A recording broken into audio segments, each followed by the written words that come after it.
Hello children, today we are starting chapter 11 are water resources.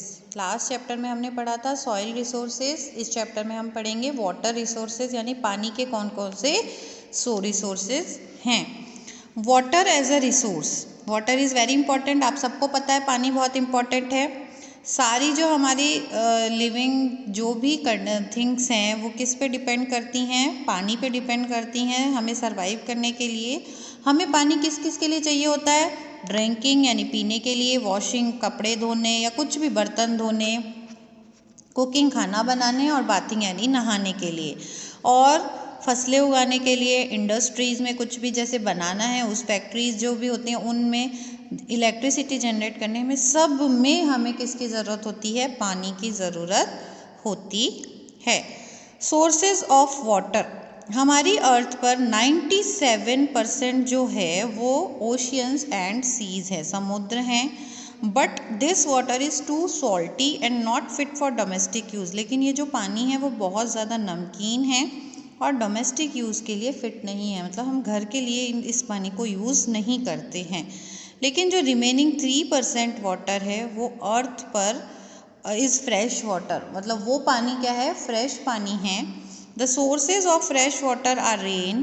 कौन कौन से sources है फ्रेश वाटर के? रेन यानी बारिश, रिवर्स नदियाँ, लेक्स यानी झील, मेल्टिंग स्नो मतलब क्या बोलते हैं, पिघलती हुई बर्फ़, एंड अंडरग्राउंड वाटर, और जो ज़मीन के अंदर पानी है.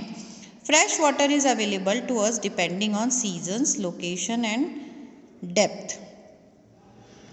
सबसे पहला है रेन. तो rain is the main source of fresh water. जो बारिश है वो फ्रेश वाटर का मेन सोर्स है. हमारी कंट्री में फार्मर्स ज़्यादातर किस पे डिपेंड करते हैं, बारिश पे डिपेंड करते हैं, क्योंकि उनकी फसलों के लिए, खेतों के इरिगेशन के लिए, उनके लिए वो किस पे डिपेंड करते हैं, बारिश पे डिपेंड करते हैं. और ज़्यादातर बारिश किस सीज़न में आती है, मॉनसून सीज़न में आती है. ठीक है. Rivers, water bodies like rivers and lakes provide water to the area they cover. मतलब नदियाँ और जो झीलें हैं वो जो एरिया कवर करती हैं वहाँ पर पानी प्रोवाइड करती हैं.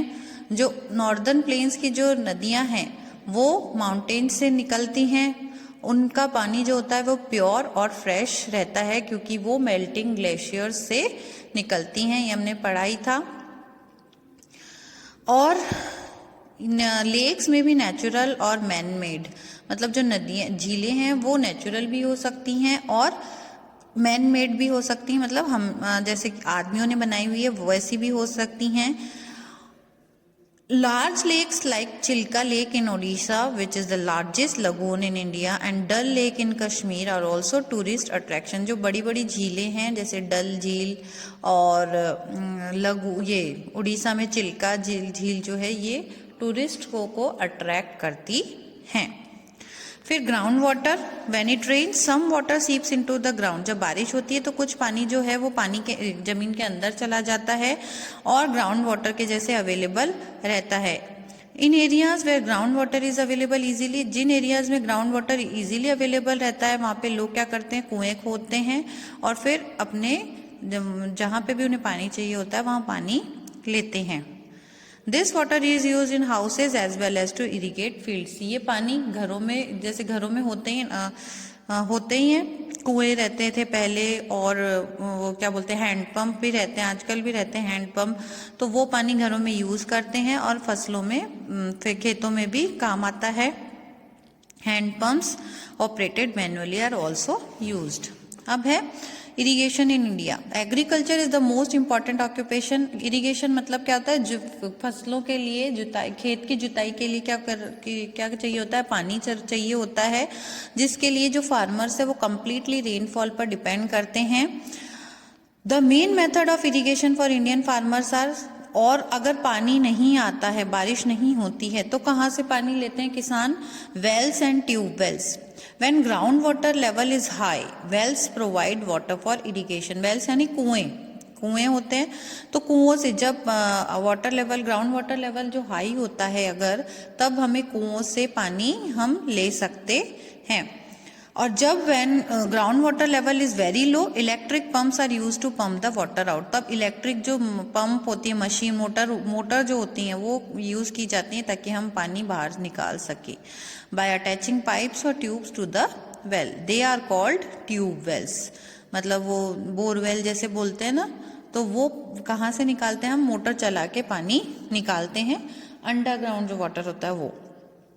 फिर है टैंक्स एंड पॉन्ड्स।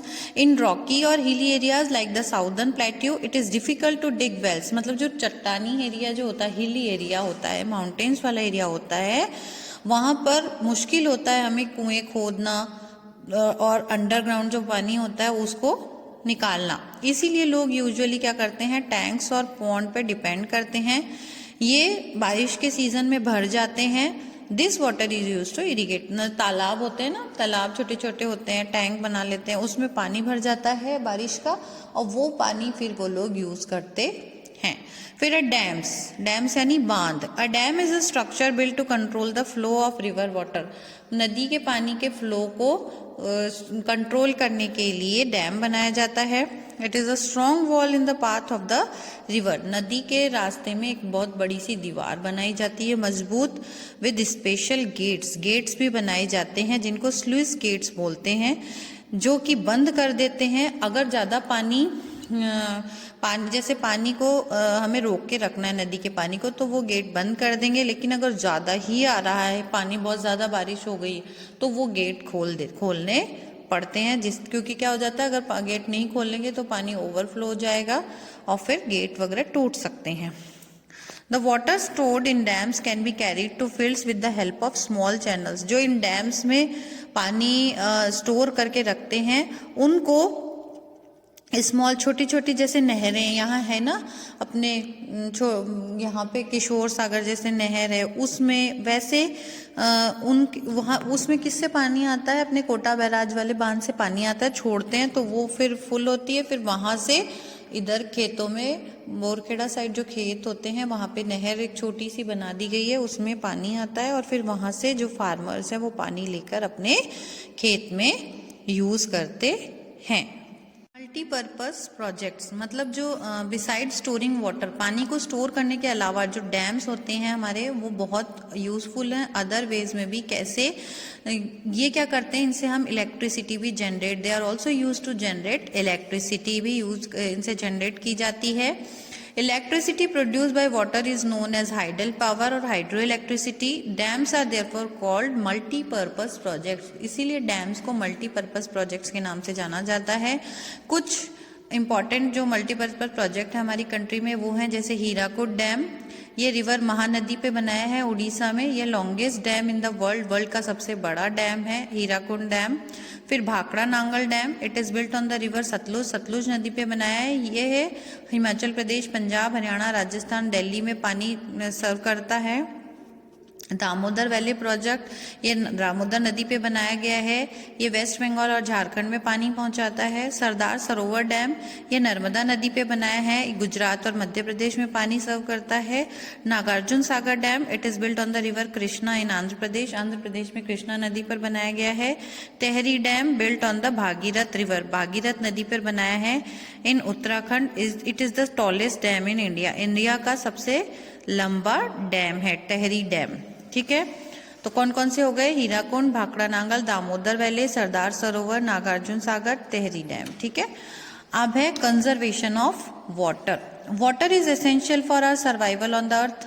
हमें पानी को कैसे बचाना चाहिए वो बताया है कि हमारे सर्वाइव करने के लिए हमें पानी सबसे ज़्यादा ज़रूरी है। हम खाए बिना रह सकते हैं 2 दिन, लेकिन पानी के बिना हम नहीं रह सकते। We use water in every aspect of our lifes. हम जीने के लिए हमें पानी तो चाहिए ही चाहिए, इसीलिए इसका ज़्यादा यूज़ और पुअर मैनेजमेंट अगर हम करेंगे तो हम बहुत बड़े नुकसान में जाएंगे। इसीलिए हमें क्या क्या करना चाहिए पानी को बचाने के लिए? हमें स्टॉप वेस्टेज, मतलब पानी के बिना मतलब में वेस्ट नहीं करना है।